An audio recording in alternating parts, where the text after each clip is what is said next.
മരണാനന്തര ജീവിതത്തെക്കുറിച്ച് പറയുമ്പോഴാണ് നമ്മൾ നരകങ്ങളെയും സ്വർഗങ്ങളെയും ഒക്കെ കുറിച്ച് കേട്ടിട്ടുള്ളത്. എന്നാൽ ഇന്ന് നമ്മൾ പറയാൻ പോകുന്നത് ഭൂമിയിലെ നരകം എന്നറിയപ്പെടുന്ന 10 സ്ഥലങ്ങളെക്കുറിച്ചാണ്. നമ്മളുടെ ലിസ്റ്റിലെ ആദ്യത്തെ സ്ഥലം ഡോർ ടു ഹെൽ അഥവാ നരകത്തിലേക്കുള്ള വാതിൽ എന്ന പേരിൽ അറിയപ്പെടുന്ന സ്ഥലമാണ്. തുർക്ക്മെനിസ്ഥാനിലാണ് ഈ ഒരു സ്ഥലം സ്ഥിതി ചെയ്യുന്നത്. തുർക്ക്മെനിസ്ഥാനിലെ മരുഭൂമിയിൽ 1971 ഒരു ഗ്യാസ് കുഴി പൊട്ടിത്തെറിച്ചു. അതിലെ മീത്തേൻ ഗ്യാസ് നിയന്ത്രിക്കാൻ വേണ്ടി ശാസ്ത്രജ്ഞർ തീ കൊളുത്തി.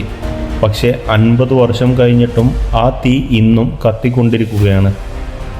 69 മീറ്റർ വീതിയും 30 മീറ്റർ ആഴവും ഉള്ള ഈ കുഴിക്ക് ജനങ്ങളിട്ട പേരാണ് ഡോർ ടു ഹെൽ അഥവാ നരകത്തിലേക്കുള്ള വാതിൽ.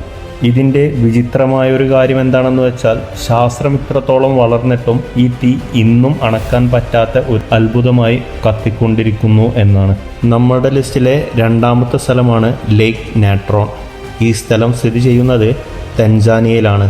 ആഫ്രിക്കയിലെ തെൻസാനിയയിലുള്ള ലേക്ക് നാട്രോൺ pH 10.5 വരെ ഉയർന്ന ആൽക്കലൈൻ വെള്ളമുള്ള തടാകമാണ്. അതിൽ വീഴുന്ന പക്ഷികളുടെയും മൃഗങ്ങളുടെയും ശരീരം പൂർണ്ണമായും കല്ലായി മാറും എന്നാണ് ഈ തടാകത്തിൻ്റെ ഒരു പ്രത്യേകത. ഈ വെള്ളത്തിന് 60 ഡിഗ്രി വരെയാണ് ചൂടുള്ളത്. നമ്മുടെ ലിസ്റ്റിലെ മൂന്നാമത്തെ സ്ഥലമാണ് സ്നേക്ക് ഐലൻഡ് അഥവാ പാമ്പുകളുടെ ദ്വീപ്. ബ്രസീലിലാണ് ഈ സ്ഥലം സ്ഥിതി ചെയ്യുന്നത്. ബ്രസീലിൻ്റെ തീരത്ത് നിന്ന് 33 കിലോമീറ്റർ അകലെയുള്ള ഇൽഹാദ കൊയ്മദ ഗ്രാഡെ എന്നറിയപ്പെടുന്ന ഈ സ്ഥലം ലോകത്തിലെ ഏറ്റവും വിഷമുള്ള ഗോൾഡൻ ലാൻസ് ഹെഡ് പാമ്പുകളുടെ വാസസ്ഥലം. റിപ്പോർട്ടുകൾ പ്രകാരം ഓരോ ചതുരശ്ര കിലോമീറ്ററിലും 10 പാമ്പുകൾ വരെ ഉണ്ടാകും എന്നാണ്. അതുകൊണ്ട് മനുഷ്യർക്ക് അവിടേക്കുള്ള പ്രവേശനം പൂർണ്ണമായും നിരോധിച്ചിട്ടാണുള്ളത്. നമ്മുടെ ലിസ്റ്റിലെ നാലാമത്തെ സ്ഥലമാണ് എത്യോപ്യയിൽ സ്ഥിതി ചെയ്യുന്ന ഡനാഗിൽ ഡിപ്രഷൻ. ലോകത്തിലെ ഏറ്റവും ചൂടുള്ള പ്രദേശങ്ങളിൽ ഒന്നാണ് ഡനാഗിൽ ഡിപ്രഷൻ. 50 ഡിഗ്രി വരെയാണ് ഇവിടെ ചൂടുള്ളത്. ഇവിടെ കാണുന്ന ചില കുളങ്ങളിൽ ആസിഡും സൾഫറും കലർന്നതായിരിക്കും. മനുഷ്യർക്ക് പൂർണ്ണമായും ജീവിക്കാൻ അനുയോജ്യമല്ലാത്തൊരു സ്ഥലം കൂടെയാണ് ഡനാഗിൽ ഡിപ്രഷൻ. ആളുകൾ ഈ സ്ഥലത്തെ വിളിക്കുന്നത് അന്യഗ്രഹ ജീവികളുടെ സങ്കേതം എന്നാണ്. ഫിഫ്ത്ത് വൺ റഷ്യയിൽ സ്ഥിതി ചെയ്യുന്ന ഒയ്മ്യാക്യോൺ. ഈ സ്ഥലത്തിൻ്റെ സവിശേഷത തണുപ്പാണ്. ഭൂമിയിലെ ഏറ്റവും തണുത്ത മനുഷ്യവാസമുള്ള പ്രദേശം. -67 ഡിഗ്രി സെൽഷ്യസ് വരെയാണ് ഇവിടുത്തെ താപനില. അതായത് മോർച്ചറിയിൽ വരെ 2 ഡിഗ്രി സെൽഷ്യസ് മാത്രമേ തണുപ്പുള്ളൂ.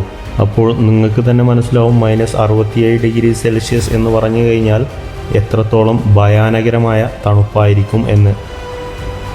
ഒയ്മ്യാക്യോണിൽ ഒരു മനുഷ്യൻ കരഞ്ഞു കഴിഞ്ഞാൽ അയാളുടെ കണ്ണുനീര് വരെ ഐസ് കട്ടയായി മാറുമെന്നാണ് പറയപ്പെടുന്നത്. നമ്മളുടെ ലിസ്റ്റിലെ ആറാമത്തെ സ്ഥലമാണ് ഡെത്ത് വാലി. അമേരിക്കയിലാണ് സ്ഥിതി ചെയ്യുന്നത്. ഭൂമിയിലെ ഏറ്റവും ചൂടുള്ള സ്ഥലങ്ങളിൽ ഒന്നാണ് ഡെത്ത് വാലി. ഏകദേശം 56 ഡിഗ്രി സെൽഷ്യസ് വരെയാണ് ചൂട് രേഖപ്പെടുത്തുന്നത്.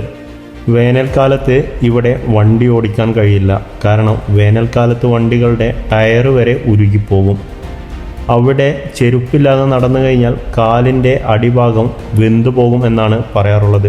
ചില രാത്രികളിൽ ഇവിടെ സെയിലിംഗ് സ്റ്റോൺ എന്ന പേരിൽ കല്ലുകൾ സ്വയം നീങ്ങുന്നത് അത്ഭുത കാഴ്ചയാണ്. നമ്മളുടെ ലിസ്റ്റിലെ ഏഴാമത്തെ സ്ഥലമാണ് ഇന്തോനേഷ്യയിൽ സ്ഥിതി ചെയ്യുന്ന മൗണ്ട് സിനാബങ്. സിനാബങ് 400 വർഷം ശാന്തമായിരുന്നു. എന്നാൽ 2010 പെട്ടെന്ന് അഗ്നിപർവ്വതം പൊട്ടിത്തെറിച്ച് ഗ്രാമങ്ങൾ ഇല്ലാതെയായി. അഗ്നിപർവ്വതം അവിടെ പൊട്ടിത്തെറിച്ചപ്പോൾ പൈറോക്ലാസ്റ്റിക് ഫ്ലോ എന്ന 700 ഡിഗ്രി ചൂടുള്ള വാതകപ്പൊടിമേഘം രൂപപ്പെടുകയും മണിക്കൂറിൽ 100 കിലോമീറ്റർ വേഗത്തിൽ അത് ഭൂമിയിലേക്ക് പതിക്കുകയും ചെയ്യും. ചുരുക്കി പറഞ്ഞാൽ ആ സമയത്ത് മനുഷ്യർക്ക് അവിടെ നിന്ന് രക്ഷപ്പെടാൻ പോലും കഴിയില്ല. നമ്മുടെ ലിസ്റ്റിലെ എട്ടാമത്തെ സ്ഥലം പെറുവിൽ സ്ഥിതി ചെയ്യുന്ന ബോയിലിംഗ് റിവർ അഥവാ തിളച്ചുമറിയുന്ന പുഴ. പെറുവിലെ ആമസോൺ വനത്തിൽ 6.4 കിലോമീറ്റർ നീളമുള്ള ഒരു പുഴയാണ് ബോയിലിംഗ് റിവർ. ഈ പുഴയിലെ തിളക്കുന്ന വെള്ളത്തിൻ്റെ ചൂട് 93 ഡിഗ്രി സെൽഷ്യസ് ആണ്. ഈ പുഴയിൽ വീഴുന്ന ജീവികളും മനുഷ്യരും എല്ലാം അല്പസമയങ്ങൾക്കുള്ളിൽ തന്നെ വെന്തു മരിക്കും എന്നാണ് പറയപ്പെടുന്നത്. ഈ പുഴയുടെ നിഗൂഢമായ കാര്യം എന്താണെന്ന് വെച്ചാൽ ഈ പുഴയുടെ ചുറ്റളവിലൊന്നും ഒരു അഗ്നിപർവ്വതം പോലും ഇത്രയും കാലമായിട്ട് കണ്ടുപിടിക്കാൻ പറ്റിയിട്ടില്ല എന്ന് തന്നെയാണ്. നമ്മളുടെ ലിസ്റ്റിലെ 9ാമത്തെ സ്ഥലമാണ് ഹെൽസ് ഗേറ്റ്. ന്യൂസിലാൻഡിലെ റൊട്ടൂറയിലുള്ള ഹെൽസ് ഗേറ്റിൽ തിളക്കുന്ന ചെളി നിറഞ്ഞ കുളങ്ങളാണ് ഉള്ളത്. കൂടാതെ സൾഫറിൻ്റെ മണമുള്ള വായുവും. ഇതെല്ലാമുള്ള ഈ സ്ഥലം കാണുമ്പോൾ ഒരു പ്രേത സിനിമയുടെ സെറ്റിട്ടതുപോലെ ചിലപ്പോൾ നമുക്ക് തോന്നിയേക്കാം. ഇതിലെ വിചിത്രമായൊരു കാര്യം എന്താണെന്ന് വെച്ചാൽ മൗര്യ ഗോത്രക്കാർക്ക് ഈ തിളക്കുന്ന ചെളി അവരുടെ അസുഖം മാറ്റുന്ന ചെളിയാണ് എന്നാണ് അവരുടെ വിശ്വാസം. നമ്മുടെ ലിസ്റ്റിലെ അവസാനത്തതും 10ാമത്തതുമായ സ്ഥലമാണ് ഉക്രൈനിൽ സ്ഥിതി ചെയ്യുന്ന ചെർണോബൈൽ എക്സ്ക്ലൂഷൻ സോൺ. 1986 ഉക്രൈനിൽ ചെർണോബൈൽ ആണവ നിലയം പൊട്ടിത്തെറിച്ചു. അന്നുണ്ടായ റേഡിയേഷൻ ഹിരോഷിമയിൽ ഇടിച്ച ആണവ ബോംബുകളേക്കാൾ 400 മടങ്ങ് ശക്തിയായിരുന്നു എന്നാണ് പറയുന്നത്. ഇന്ന് അവിടെയുള്ള നഗരങ്ങൾ ഭൂതനഗരങ്ങളായി മാറിയിരിക്കുന്നു. കാരണം എന്താണെന്ന് വെച്ചാൽ വീടുകളും സ്കൂളുകളും എല്ലാം മരിച്ചതുപോലെയാണ് അവിടെ കിടക്കുന്നത്. വിചിത്രമായൊരു കാര്യം എന്താണെന്ന് വെച്ചാൽ മനുഷ്യരവിടെ നിന്ന് പോയതിനു ശേഷം കരടികളും ചെന്നായകളും കുതിരകളുമെല്ലാം അവിടെ തിരിച്ചെത്തുകയും ചെയ്തു. എന്തായാലും നിങ്ങളുടെ വിലപ്പെട്ട അഭിപ്രായങ്ങൾ കമൻറ്റിലൂടെ അറിയിക്കാൻ മറക്കല്ലേ. അപ്പോൾ അടുത്തൊരു വീഡിയോ ആയിട്ട് അടുത്തൊരു ദിവസം നമുക്ക് കാണാം.